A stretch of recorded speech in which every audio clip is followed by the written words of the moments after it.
Assalamualaikum teman-teman sekalian, jumpa lagi dengan saya Kana. Jadi di video kali ini kita akan membahas tentang alat input pada komputer. Nah, jadi sebenarnya itu ada 3 pembahasan dalam satu materi ini ya teman-teman, yaitu ada input, output, dan storage atau alat proses. Tapi di sini kita akan bahas satu persatu dulu ya teman-teman. Kita akan mulai dari input dulu. Apakah alat input ini? Input, alat input atau bahasa gaulnya input device dalam istilah komputer. Kalau menurut saya nih ya, input yang berarti memasukkan, kita masuk ke dalam. Dalam istilah komputernya, input merupakan perangkat keras yang kita gunakan untuk mengendalikan dari dalam komputer tersebut. Intinya gini nih, kita mengoperasikan sebuah komputer menggunakan perangkat keras dari luar yang nantinya efeknya itu ada di dalam komputer tersebut. Seperti itu kira-kira. Semoga teman-teman paham ya. Oke, jadi di depan saya ini sudah ada beberapa contoh alat-alat input ya teman-teman. Nanti saya akan jelasin sedikit fungsinya dan mengapa alat-alat ini disebut alat input. Oke. Nah, jadi di sini kita lihat ada beberapa contoh alat input ya teman-teman. Nah, kita mulai dari sini. Ini kita lihat ada mouse,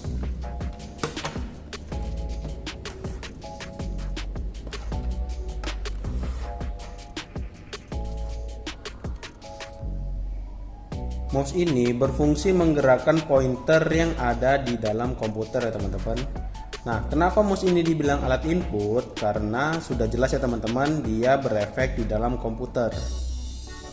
Pointer itu adanya kan di dalam komputer tuh teman-teman. Oke, lanjut yang kedua. Ini kita mulai dari sini.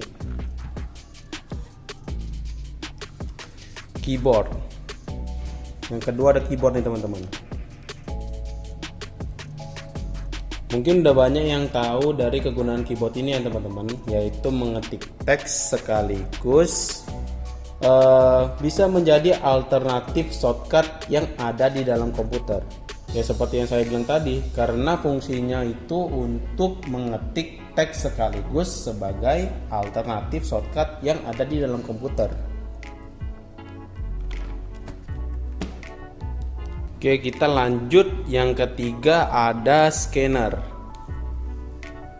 Nah, bisa kita lihat ini bentuknya seperti ini ya teman-teman. Ini tipe Canon lama nih teman-teman.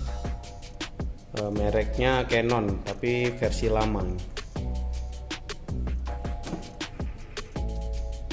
Oke, ini dalamnya seperti ini teman-teman.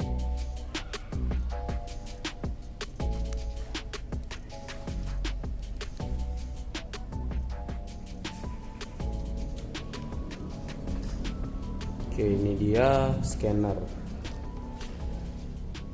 Oke, scanner ini berfungsi untuk mengubah berkas-berkas dari bentuk nyata menjadi bentuk digital nih teman-teman. Biasanya yang dipakai itu berkas-berkas seperti kartu keluarga, akte kelahiran, ijazah, terus apa lagi. Nah, segitulah dia dan lain sebagainya. Nah, cara inputnya itu kita scan terlebih dahulu, kemudian hasilnya nanti akan berubah menjadi data-data file yang ada di komputer kita. Seperti itu. Oke, lanjut aja.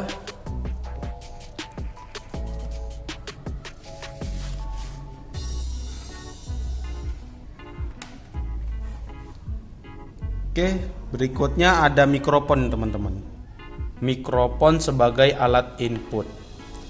Ini tipe mic clip-on ya teman-teman. Berfungsi untuk memasukkan data ke komputer, yaitu berupa suara.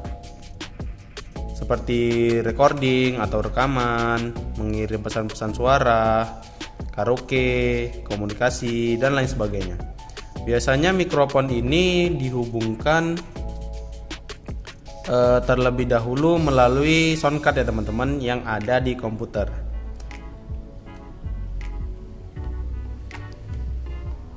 Oke, kita lanjut. Nih yang terakhir di sini ya teman-teman. Contohnya ada touchpad. Nah, touchpad ini sebenarnya fungsinya sama seperti mouse ya teman-teman. Fungsinya menggerakkan, sama-sama menggerakkan pointer yang ada di dalam komputer. Contohnya seperti ini. Dan inilah touchpad sebagai alat input juga. Oke, inilah beberapa contoh alat input